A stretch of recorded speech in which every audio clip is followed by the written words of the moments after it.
Sun Risers Hyderabad మరియు Lucknow Super Kings Hyderabad వేదికగా తలపడబోతున్నాయి. రాజస్థాన్ రాయల్స్తో జరిగిన మ్యాచ్లో ఘన విజయం సాధించి మంచి దూకుడు మీద ఉంది సన్ రైజర్స్ హైదరాబాద్. ఢిల్లీ క్యాపిటల్స్తో జరిగిన మ్యాచ్లో ఓటమి పాలైంది లక్నో సూపర్ కింగ్స్. ఇప్పుడు ఈ రెండు జట్లు తలపడబోతున్నాయి. ఈ రెండు జట్లలో భారీ హిట్టర్స్ ఉన్నారు, అలాగే high scoring pitch. So today match high volt match అవుతుందని చెప్పొచ్చు.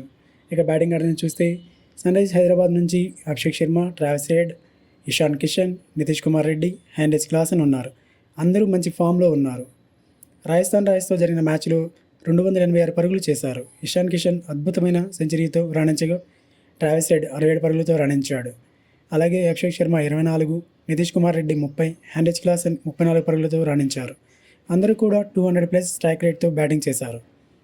రాజస్థాన్ రాయల్స్లో ఫరూకీ, తీక్షణ, జోఫ్రా ఆర్చర్ లాంటి బౌలింగ్ దళంపై 286 పరుగులు చేశారు. ఈ పిచ్పై మంచి ఫామ్లో ఉన్న సన్ రైజర్స్ 300+ స్కోర్ చేయడం పక్కా అని తెలుస్తుంది. బౌలింగ్లో చూస్తే సన్ రైజర్స్ హైదరాబాద్ నుంచి Pat Cummins, Mohammed Shami, Samarjit Singh, Adam Zampa, Harshal Patel ఉన్నారు. ఎలాంటి బ్యాటింగ్ ఆర్డర్నైనా కూల్చగలిగే దళం సన్ రైజర్స్ హైదరాబాద్ సొంతం. అలాగే లక్నో సూపర్ కింగ్స్ నుంచి శార్దుల్ ఠాకూర్, రవి బిష్నోయ్, షాబాజ్ అహ్మద్ ఉన్నారు. ఢిల్లీ క్యాపిటల్స్తో జరిగిన మ్యాచ్లో శార్దుల్ ఠాకూర్ 2 కీలక వికెట్స్ తీశాడు. అలాగే రవి బిష్నోయ్, షాబాజ్ అహ్మద్ పరుగులు కట్టడి చేశారు. But Hyderabad pitch high scoring and batting pitch. ఇక్కడ ఎలా బౌలింగ్ చేస్తారు అనేది కీలకం కానుంది.